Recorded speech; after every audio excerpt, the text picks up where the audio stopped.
comment on a la Bible entre les mains, d'où elle vient, est-ce qu'elle est bien sûr digne de foi et pourquoi. Et donc nous allons explorer un peu ce miracle, parce que c'est un vrai miracle d'avoir un livre qui ne fait que 900 000 pages et qui contient la pensée de Dieu. Alors on peut dire c'est beaucoup, mais si vous regardez simplement des livres juridiques, hein, des livres de loi ou des dictionnaires, des encyclopédies, elles font 30, 40 volumes, parfois jusqu'à 100 volumes. La dogmatique catholique, c'est plusieurs dizaines de volumes. Et la Bible, elle est contenue en un seul livre. Et Dieu a concentré toute sa volonté, sa pensée pour nous. Et c'est ça qui est extraordinaire avec le livre. La Bible, ça veut dire en grec le livre par-dessus tout, le livre par excellence. Alors aujourd'hui, le premier thème, c'est l'inspiration des Écritures. On va commencer avec un verset, 2 Timothée 3, 16. C'est à connaître par cœur, n'est-ce pas? En plus, 3, 16, on connaît bien la référence. 2 Timothée 3, 16. Toute l'écriture, parce que c'est ça que dit l'original, toute l'écriture est inspirée de Dieu. Toute l'écriture est inspirée de Dieu et utile pour enseigner, pour convaincre, pour corriger, pour instruire dans la justice, afin que l'homme de Dieu soit accompli et propre à toute bonne œuvre. Alors dans le contexte ici, c'est pour un pasteur, hein, pour le pasteur Timothée, et Paul lui dit, toute l'écriture est inspirée de Dieu et elle sera utile pour faire de toi un serviteur de Dieu parfait, accompli. Vraiment, tu n'auras besoin de rien d'autre parce que tu as à ta disposition l'écriture. Et l'écriture est inspirée de Dieu. Et c'est un mot un peu inventé par Paul, si on peut dire. C'est un néologisme. Un néologisme, ça veut dire un mot nouveau, un mot inventé en grec. Et c'est ce qu'on a dans un livre sur l'inspiration de la Bible qui s'appelle Théopneustie, ou la pleine inspiration des Saintes Écritures de Louis Gossen.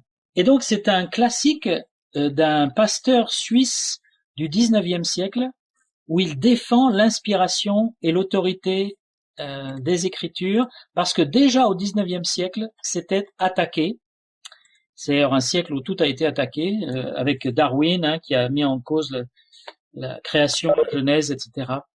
Et donc, lui, il défend la théopneustie. Alors, pourquoi c'est un mot compliqué? C'est parce que ça veut dire inspiré de Dieu. Théopneustie, soufflé par Dieu, insufflé par Dieu. Et donc, l'écriture, la Bible, nous croyons qu'elle a été soufflée, insufflée par Dieu dans l'esprit des écrivains de la Bible. Et alors, comment Dieu fait-il cela? Quel est le processus miraculeux? Nous ne le savons pas, la Bible ne nous le dit pas. On peut déduire un certain nombre de choses qu'on verra aujourd'hui. Mais ce qui est merveilleux, c'est que Dieu, sa pensée et sa parole traversent des hommes et des individus qui écrivent et qui nous ont laissé la Bible. Donc la Bible, ce n'est pas, comme disent certains, juste un livre d'hommes. Souvent les sceptiques, ils disent, mais la Bible, qu'est-ce qu'il a écrite? Des hommes. Alors voyez, c'est des hommes qui l'ont inventée. En fait, quand on regarde de près la Bible et son ensemble aussi, on découvre qu'il y a un seul auteur. Même s'il y a 66 livres dans notre Bible française, il y a un seul auteur derrière, qui est Dieu, qui a insufflé sa parole, qui a communiqué. Alors, pourquoi? Parce que nous avons un créateur qui veut se révéler à nous. Et ça, c'est quand même quelque chose de merveilleux.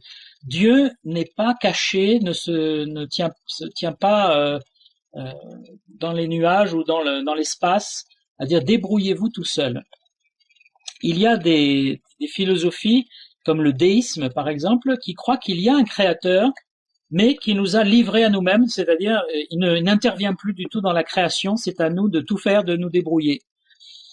Nous ne croyons pas à ça, nous croyons que Dieu se révèle et que Dieu agit.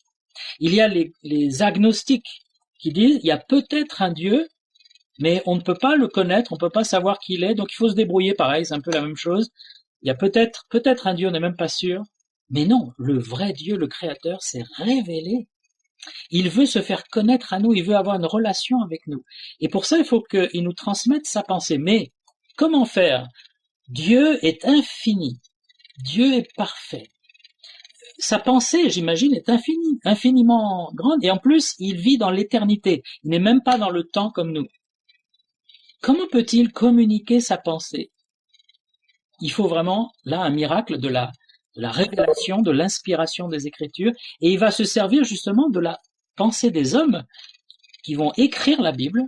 Il va traverser l'humanité de ces hommes pour nous transmettre sa pensée à lui. Dans l'Ancien Testament, on trouve 3808 fois l'expression « ainsi parle Yahvé, ainsi parle l'Éternel » ou « l'Éternel dit ». Donc 3800 fois, ça veut dire que c'est très souvent dans la Bible que c'est Dieu qui s'adresse à son peuple à travers le prophète ou à travers l'écrivain. Alors tous les prophètes n'ont pas écrit, mais tous ceux qui ont écrit ont été inspirés par Dieu. Tous ceux qui ont écrit des passages bibliques dans notre Bible. Et on verra la prochaine fois le canon, comment la Bible a été transmise et codifiée. Mais c'est Dieu qui, dans sa souveraineté, a choisi certains livres et pas d'autres. Et c'est lui qui a choisi. C'est pas les hommes qui ont fait un tri. C'est vraiment le Saint-Esprit qui a intervenu pour inspirer certains et pour qu'ils écrivent. Alors, on va voir un deuxième verset qui est ce que Pierre déclare et qui est très intéressant en 2 Pierre 1, 21, sur l'inspiration. 2 Pierre 1, 21. Ce n'est pas par une volonté d'homme qu'une prophétie a jamais été apportée, mais c'est poussé par le Saint-Esprit que des hommes ont parlé de la part de Dieu. Encore une fois, là il dit pas insuffler, il dit pousser, mais ce n'est pas une volonté d'homme. Il y a vraiment une intervention divine dans la Bible. Et cette intervention est faite pour nous communiquer. Dieu veut communiquer avec nous. Mais pourquoi est-ce qu'il a voulu que ce soit un livre? Mais parce que si ce n'était que des paroles orales, elles seraient valables pour ceux qui écoutent au moment où le prophète parle. Mais 2 jours après, on aurait pu oublier, on aurait pu déformer, et puis ceux qui n'étaient pas là, ils n'ont rien entendu, donc on va leur répéter, mais en répétant, on peut faire des erreurs, tandis que si on a un livre écrit noir sur blanc, on a quelque chose qui est fiable, qui est vérifiable, qui reste tout au long des siècles. Et Dieu va prendre soin de pousser des copistes à recopier ce texte scrupuleusement et à le transmettre de siècle en siècle pour que nous ayons la parole de Dieu infaillible entre nos mains. Et c'est merveilleux d'avoir un livre parce que dans un livre, on peut dire, regarde, c'est écrit. Tandis que si on dit, oui, mais tu sais, il y a 2500 ans, quelqu'un a dit, ça n'a pas beaucoup de crédit. Mais si c'est écrit, et si c'est un livre reconnu comme la parole de Dieu, alors ça nous donne une certitude. Et c'est merveilleux d'avoir ces promesses de Dieu dans la Bible. Il y a tellement de promesses et de vérités sur lesquelles on peut baser notre foi. Et d'ailleurs, c'est Paul qui écrit « La foi vient de ce qu'on entend, et ce qu'on entend vient de la parole de Dieu ». Notre foi, en fait, chrétienne, est basée sur la parole de Dieu. S'il n'y avait pas la parole de Dieu, notre foi serait évanescente, serait basée sur des sentiments, des impressions, des oui-dire, des choses qui ont été dites à droite à gauche, mais on n'aurait pas de certitude. Tandis qu'avec la Bible, on peut avoir une certitude. Dieu l'a dit parce que c'est écrit dans le livre, dans l'écriture inspirée. Donc c'est vraiment un privilège que nous avons d'avoir la Bible. Alors, la Bible, comment sait-on qu'elle est vraiment inspirée, que ce n'est pas un livre écrit par des gens qui ont juste parlé de la part de Dieu, mais sans être particulièrement inspirés? Alors, il y a cette expression « ainsi parle l'Éternel », mais à la rigueur, quelqu'un peut dire « ainsi parle l'Éternel » et ne pas être inspiré, il peut mentir ou il peut s'illusionner. Et quand même, Dieu a parlé souvent en disant « tu vas dire ou tu vas écrire ce que je te dis ». Par exemple, en Deutéronome 18, 18. Dieu dit, « Je leur susciterai du milieu de leurs frères un prophète comme toi. Je mettrai mes paroles dans sa bouche et il dira tout ce que je lui commanderai. Il dira tout ce que je lui commanderai. » Et ça, c'est Dieu qui parle. En Lévitique, il y a 66 fois l'expression « Dieu parla à Moïse ». Et plusieurs fois, il est dit à Moïse, « Moïse, écris ce que je dis. Écris dans le livre. » Et au XIXe siècle, les savants disaient que l'écriture n'existait pas au temps de Moïse. Moïse, c'est 1500 ans avant Jésus-Christ. Et non, les gens ne savaient pas écrire, il n'y avait pas d'écriture. L'écriture, c'est bien plus tard. Les civilisations n'avaient pas vraiment évolué. Aujourd'hui, on sait que l'écriture existait bien des siècles avant Moïse, puisqu'on a trouvé des tablettes des années 2500, 2600 et même encore plus loin, 3000. Et non seulement ils écrivaient, mais ils avaient des écoles, ils avaient des comptes, la comptabilité, ils avaient des textes de loi. C'était des civilisations beaucoup plus évoluées que on ne le pensait. Et donc, écrire, c'était quelque chose qui se faisait soit sur le papyrus, soit sur les tablettes en argile.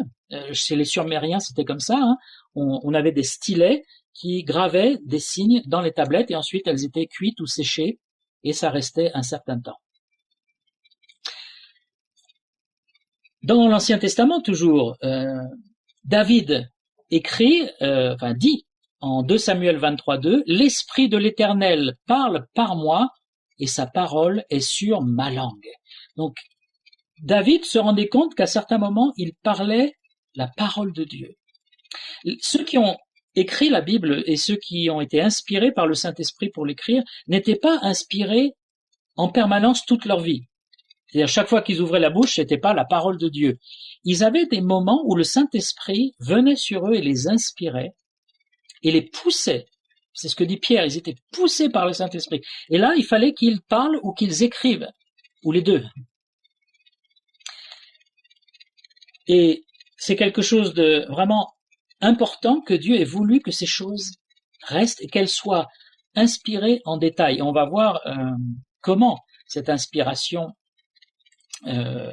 s'est faite, je veux dire à quel point elle s'est faite, c'est que tout ce qui est écrit dans la Bible est inspiré, c'est-à-dire toute la Bible. Ce n'est pas des morceaux de Bible. Il n'y a pas des passages inspirés, des passages non inspirés.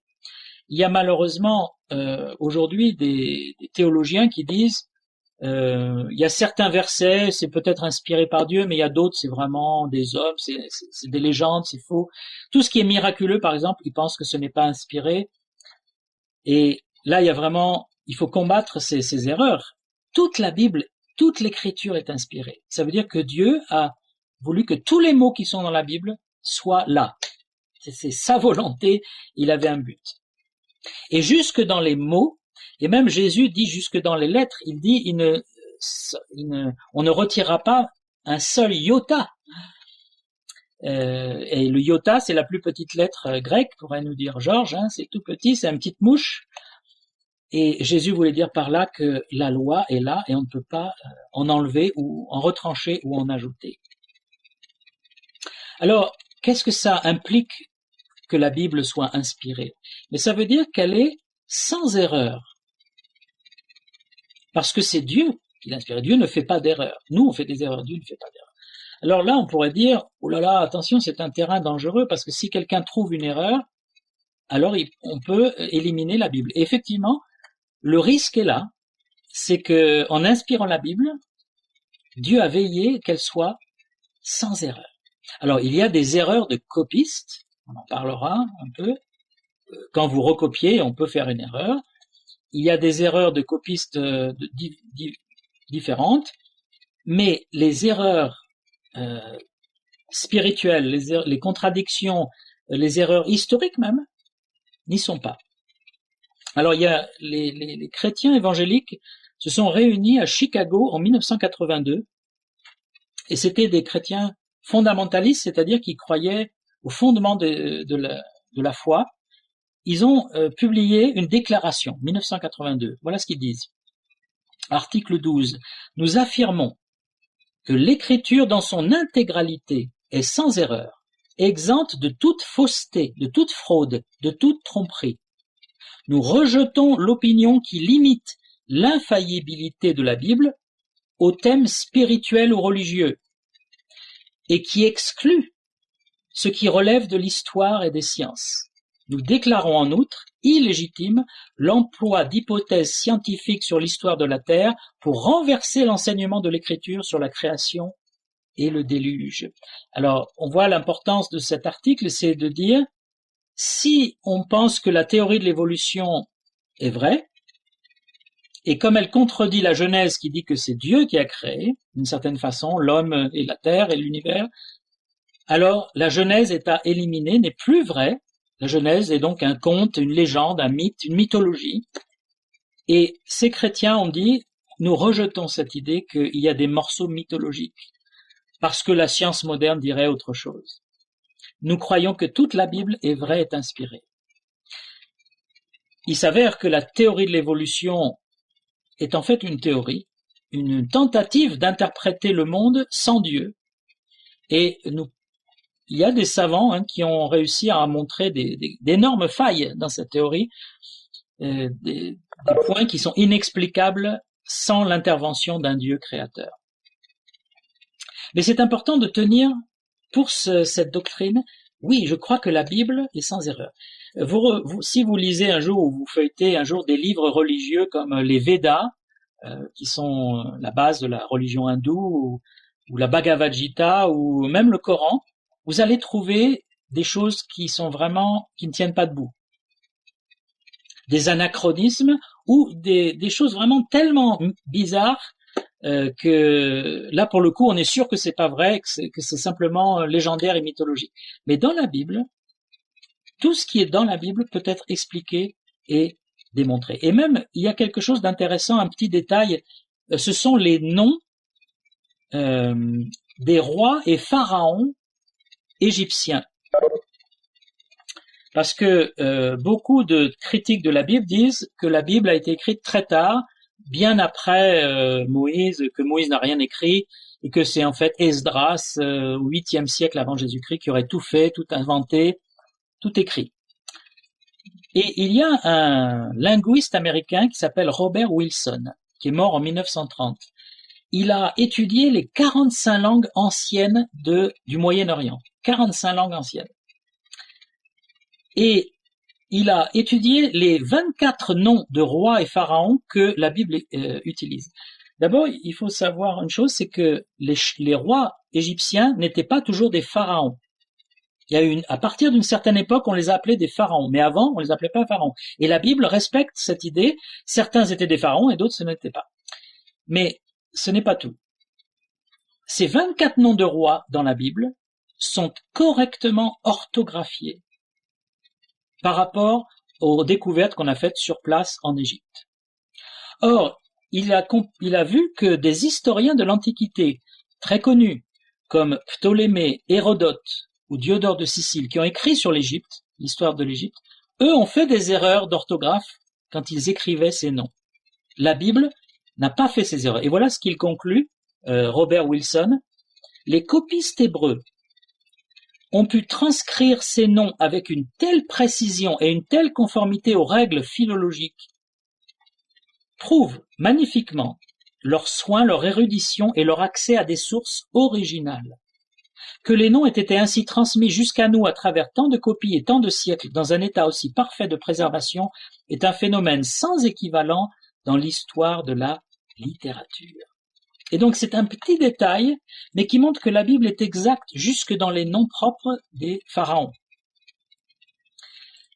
Mais pour nous, c'est pas ça qui nous intéresse le plus. Évidemment, ce qui nous intéresse, c'est la révélation de Dieu, de sa volonté, de sa loi, de Jésus-Christ, de son sacrifice, de sa mort pour nos péchés, de sa résurrection.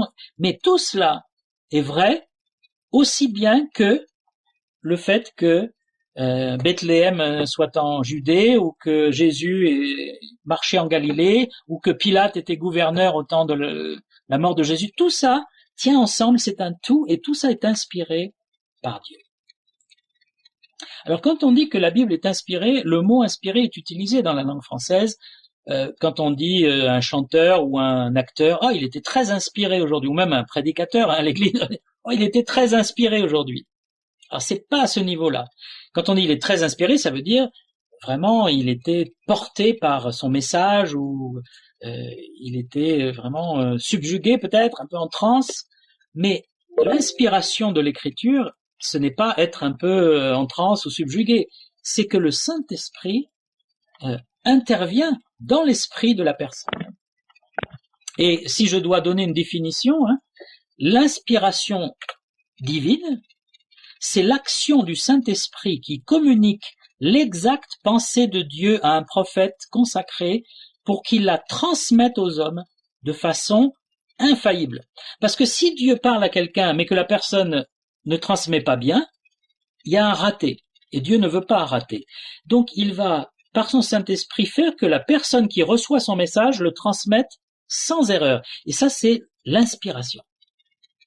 C'est au moment où il écrit, au moment où il parle, il se passe quelque chose de miraculeux, une préservation, une action du Saint-Esprit pour que ce qu'il dit ou ce qu'il écrit reste la pensée de Dieu. Et puis, il y en a qui parlent aussi d'une inspiration mécanique. Alors, c'est l'inverse, c'est-à-dire que Dieu dicte dans la tête de la personne sa pensée. Donc, c'est ce qui est arrivé à Mahomet. Mahomet, quand il raconte ce qui lui est arrivé, il a été dans une grotte, il a été en transe, il avait des crises d'épilepsie, mais il est rentré en transe et là, un ange lui est apparu et il lui a dit, maintenant tu vas réciter. Et Coran, ça veut dire récitation. Et donc quand il est sorti de la grotte, il est allé voir des camarades et il leur a récité exactement ce qu'il avait entendu, par cœur. Eh bien, l'inspiration de la Bible, ce n'est pas ça. Il y a des cas où Dieu dit à Moïse, par exemple, écris ce que je te dis maintenant. Écris. Donc là, c'est presque une dictée. Moïse écrit. Ou quand Dieu lui donne les tables de la loi, c'est Dieu a déjà écrit les tables de la loi, donc Moïse n'a plus qu'à présenter les tables de la loi. Mais la plupart du temps, ce n'est pas ça. Il y a la personnalité de l'écrivain. Si vous avez remarqué en lisant la Bible que chaque livre a une personnalité. On reconnaît Paul dans sa personnalité quand il écrit. On reconnaît Pierre, on reconnaît Jean. Jean, il a un style tellement particulier.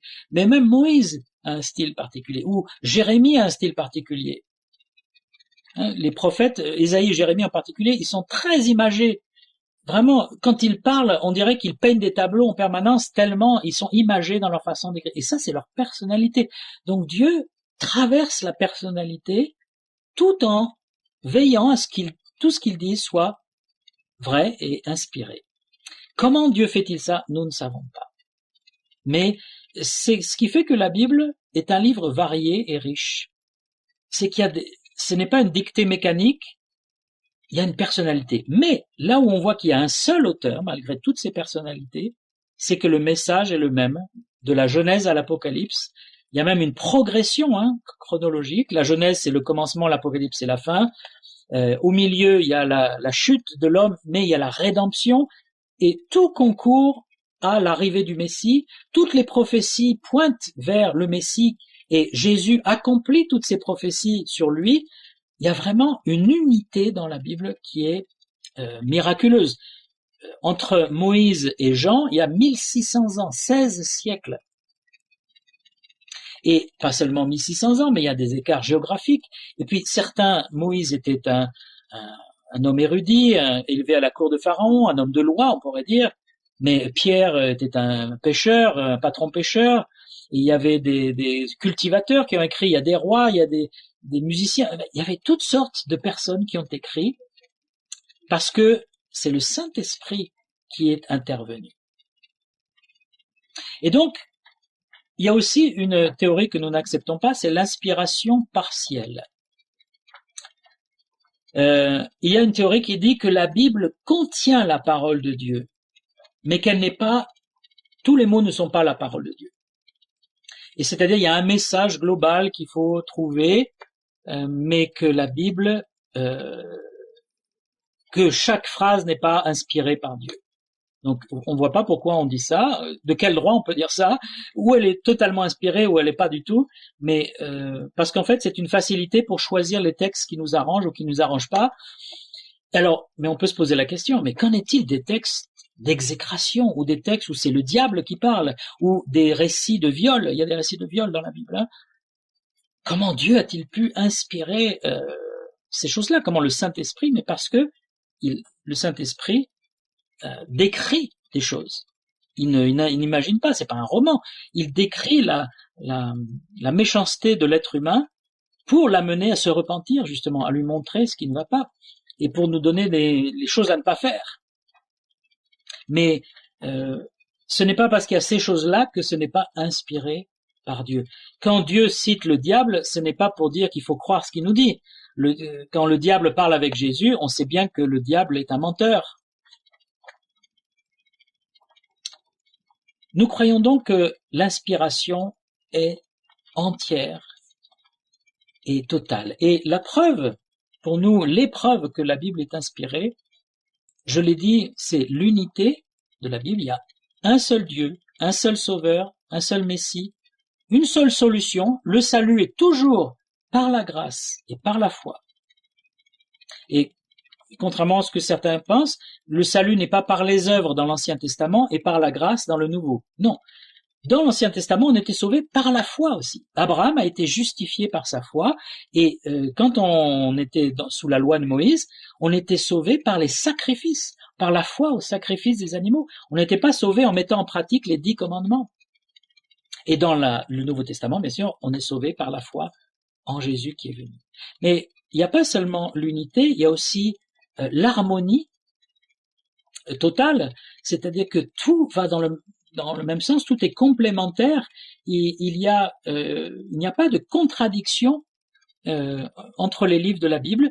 Alors, néanmoins, il y a un exemple qui est souvent cité, c'est Paul et Jacques. Paul écrit « Nous sommes justifiés par la foi sans les œuvres de la loi », et Jacques écrit vous voyez bien qu'on est justifié par les œuvres. Et Paul dit, Abraham a été justifié par sa foi, et Jacques dit, voyez bien que Abraham a été justifié par ses œuvres. Et on pourrait dire, alors là, on est vraiment dans la contradiction. Là, ça y est, on a trouvé une contradiction. Mais en fait, quand on regarde de plus près, on voit que ce sont deux angles de point de vue. Abraham a été pardonné et sauvé par sa foi en la parole de Dieu, mais sa foi a été démontrée par des œuvres, c'est ça que Jacques veut dire. Hein. Quand on a vraiment la foi, ça se manifeste par des œuvres. Donc il y a, même s'il y a des contradictions apparentes, elles se résolvent très facilement dès qu'on creuse un petit peu, dès qu'on est sincère et qu'on creuse. Ce sont les sceptiques qui ne creusent pas, ils ramassent des arguments et puis les jettent comme ça, sans vraiment lire dans le texte. Et puis, ce qui est la preuve de l'inspiration, c'est que le Dieu de la Bible est un Dieu éternel, saint, et plus saint que nous. Si les hommes avaient inventé le Dieu de la Bible, parce que c'est ça l'alternative, si c'est pas Dieu qui a inspiré la Bible, c'est l'homme qui a inventé tout ça. Si l'homme avait inventé un Dieu qui le punit parce qu'il est plus saint que nous, d'abord, comment peut-on inventer quelque chose de plus pur que nous? On peut pas aller plus haut que soi-même. On peut pas aller plus. Et comment inventer l'éternité alors que nous-mêmes, on n'a rien d'éternel? Sur la terre, il n'y a rien qui soit éternel. Tout a un début et une fin sur la terre. Comment inventer un Dieu éternel, même qu'on ne peut pas expliquer? Il fallait une révélation. Et cette révélation, c'est le Créateur. Ce n'est pas une invention des hommes. Et puis, un élément de l'inspiration aussi, qui est très fort, c'est l'accomplissement des prophéties. Le fait qu'un certain nombre de prophéties, et un grand nombre de prophéties, se soient accomplies à la lettre, en détail, est une preuve que la Bible est le livre de Dieu. Un homme n'aurait pas pu faire des prophéties aussi précises et les accomplir. Je pense par exemple les prophéties sur Jésus. Dans le psaume 22, il est dit on va tirer au sort sa tunique, on va être en bas au pied de lui, on va se moquer de lui, on va le percer, il va mourir en criant mon Dieu, pourquoi m'as-tu abandonné? Jésus a accompli toutes ces choses. On lui donnera du vinaigre, etc. Est-ce que Jésus s'est dit, bon, maintenant, il faut que j'essaie d'accomplir toutes les prophéties? Qu'est-ce que vous voulez faire quand vous êtes sur une croix? Vous pouvez rien faire. Mais ça, c'est sur Jésus-Christ. Mais il y a les prophéties sur Israël, il y a les prophéties sur les nations. Il y a des choses extraordinaires, vraiment, des prophéties de jugement en particulier, sur Tyr, par exemple, ou sur Ninive, qui se sont accomplies mot pour mot sur Babylone. Tout cela montre qu'il y a un inspirateur, un seul auteur, et qu'il a voulu nous communiquer sa parole, sa pensée. Il n'a pas communiqué toute sa pensée, parce qu'il y a plein de choses, même des milliards de choses qui nous dépassent, qu'on ne comprendrait pas. On les comprendra plus tard, quand on sera dans sa présence. Mais pour tout ce dont on a besoin sur la terre est dans la Bible. C'est pour ça qu'au début, 2 Timothée 3,16, nous avons lu, toute l'écriture est inspirée de Dieu et utile pour convaincre, etc., afin que l'homme de Dieu soit accompli. On a tout ce dont on a besoin pour grandir dans la foi et dans la parole de Dieu.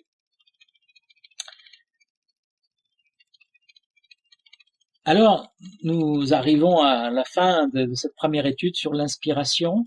Dieu a voulu se révéler à nous, et après la révélation, il a voulu qu'elle soit communiquée sans erreur, parce que la révélation dévoile une vérité sur Dieu ou sur nous-mêmes, mais l'inspiration contrôle la transmission de cette vérité pour qu'elle soit exacte, qu'elle soit juste, qu'elle soit selon Dieu. Et c'est quelque chose de très précis et de très complexe. Comment Dieu a réussi tout au long des siècles, avec tellement de guerres, Israël qui a été déporté plusieurs fois, les manuscrits qui ont été détruits, recopiés, etc. Comment Dieu a-t-il fait pour que le texte soit conservé et pour que, surtout, on ait encore sa parole aujourd'hui? Et c'est quelque chose de merveilleux, sa parole qui, aujourd'hui, encore nous touche, qui sauve des âmes, qui transforme des vies. La parole de Dieu est vivante. C'est pas juste un beau roman historique que nous lisons pour nous réchauffer le cœur le soir. La Bible change nos vies. C'est par la Bible que je suis venu à Jésus-Christ. C'est en lisant les évangiles que j'ai compris que je pouvais être sauvé, et ça a transformé mon existence. Et ma foi est basée sur les Écritures, et mon éternité est basée sur les Écritures. Et heureusement qu'elles sont inspirées, parce que si vous commencez à mettre en doute cette vérité, toute votre foi s'effondre. Tout s'effondre. L'inspiration, c'est vraiment la clé de voûte de notre foi en la Bible. Et que le Seigneur nous donne d'aimer cette Bible, d'aimer cette parole de Dieu, de l'écouter et d'y obéir, parce que Dieu a pris soin de nous transmettre sa parole jusqu'à nous, parvenus à la fin des siècles.